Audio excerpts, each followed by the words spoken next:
What's going on? What's going on? Welcome back. Welcome back. Man, let's talk about Oscar Delahoya. But before that, don't forget to like, subscribe, and share the videos. So Oscar Delahoya on ESPN just came out and said that, reiterated again that, he's going to be coming back to fighting at 47 years old. He said what he's going to do is in the next couple of weeks, he's going to really focus on his conditioning, get the weight down, uh, do some sparring, see how he feels, and then move on from that. He said that he doesn't like what he's seeing in the sport of boxing right now. He said the skill level isn't on the level where they were at 15, 20 years ago, and he believes that he can do something and make things happen. And he said the advantage that he has is that he just knows how to work. You know what I'm saying? He has a different level of work ethic than these other guys, and he knows what is necessary for him to do in order to be able to compete against these guys.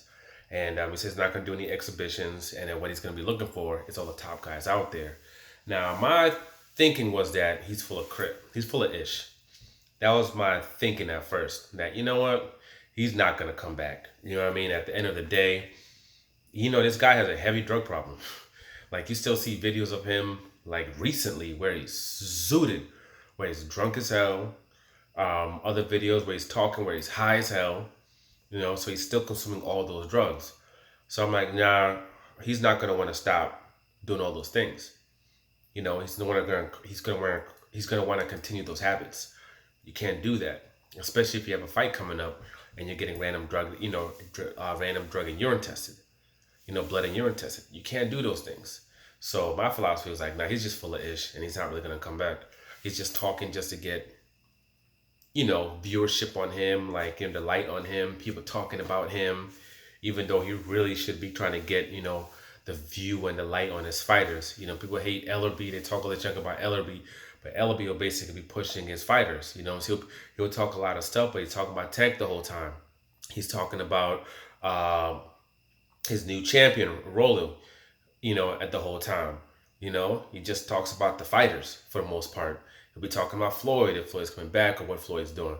That's where his focus mostly in, not necessarily about himself. When you got people like Eddie Hearn, who's making dolls, he's making Eddie Hearn dolls and selling them, things of that nature.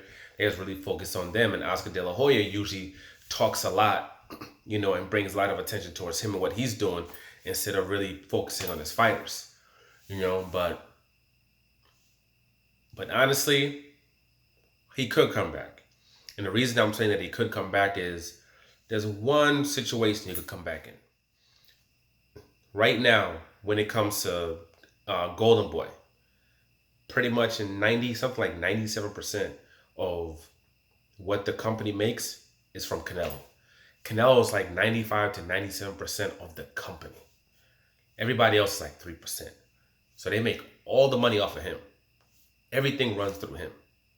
So if he's not fighting, if his checks get cut short, it means their checks get cut short as well. So how's the business going to run? You know what I mean? So that's the thing. If Oscar De La Hoya and Golden Boy get put into a space where they're shorting bread, then I could see him coming out. Especially if he's fighting at like 150. He said he's going to fight between 154 and 160. Especially if he can just jump in and get like a pay-per-view bout, let's say, against, let's say, Charlo Ramirez, right? They do real good, on pay-per-view with the Charlo brothers. And Oscar De La Hoya can be like, yeah, I'm coming back. In my first fight right back, I want to take on Charlo. I don't need no tune-ups, no nothing. And see if he can get a really good split where he can make a quick lick, get knocked out in a couple of rounds, but make $30 million. $20-30 million. A good amount of funds that you can just, fuse into your company. I could see him doing something like that. I 100% could see him doing something like that. You know what I mean? So I'm not going to necessarily just sit here and just say he's not going to come back. Because if desperate times come, and right now it's looking like there's a lot of desperate times for a lot of people. His company is one of them. I could see that happening.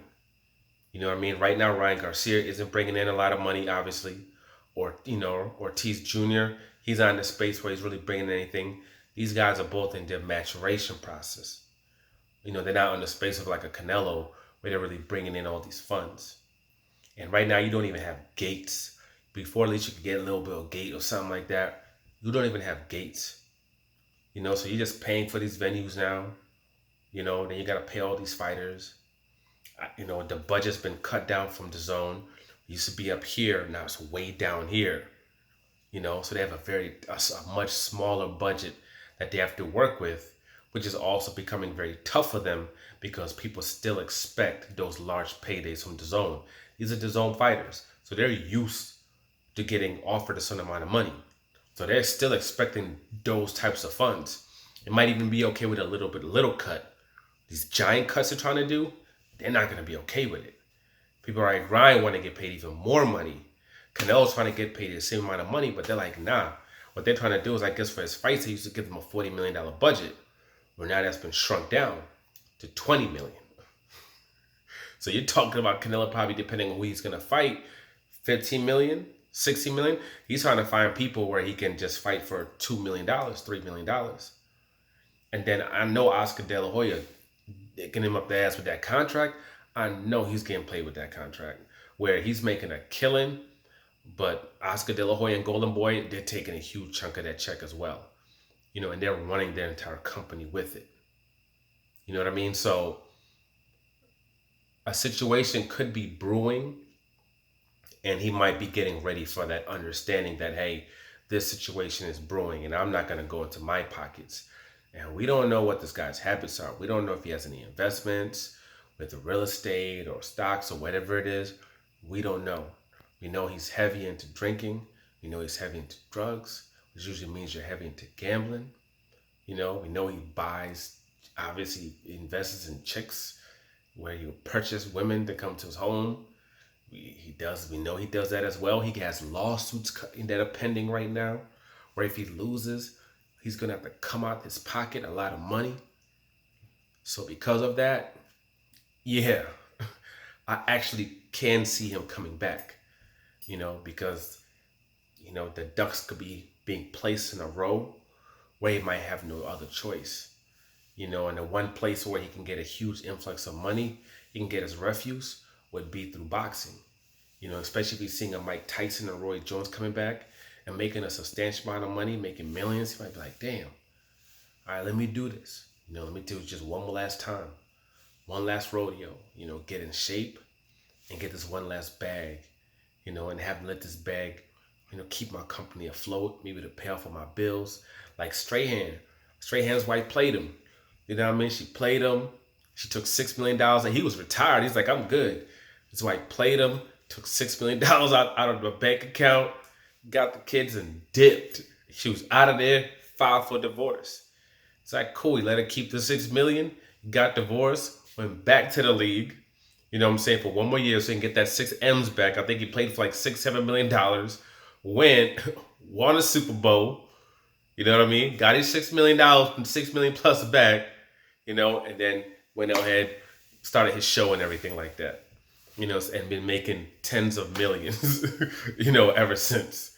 So it might be one of them acts where Oscar De La Hoya, you know what I'm saying? He has to come back and get one last bag in order to keep his company afloat, in order to survive. You know what I mean? And when you put somebody up back and against the corner and they got to do what they got to do, even someone like Oscar De La Hoya, drugs or not, he's going to do what he has to do to survive. You know what I'm saying? He's going to do what he has to do to stay afloat. And so, yeah, there's a possibility that he could be doing it. You know what I mean? I wouldn't be surprised if he came back and fought Canelo Alvarez. I would not be surprised if the zone was willing to pull up that money, put out $50 million for that fight, something like that. I wouldn't be surprised if he even did something like that. Or if he went, like I said, to a Fox. And let's say if Charlo's able to win, take on like a Charlo, do it on Fox pay-per-view, and get, be like, yo, just give me 20 million and get himself a nice $20-30 million bag. It's definitely possible. But in the next couple of weeks, as with everything that's going on in boxing, which is crazy right now, we shall see, man. But for now, like, subscribe, share. I'm out.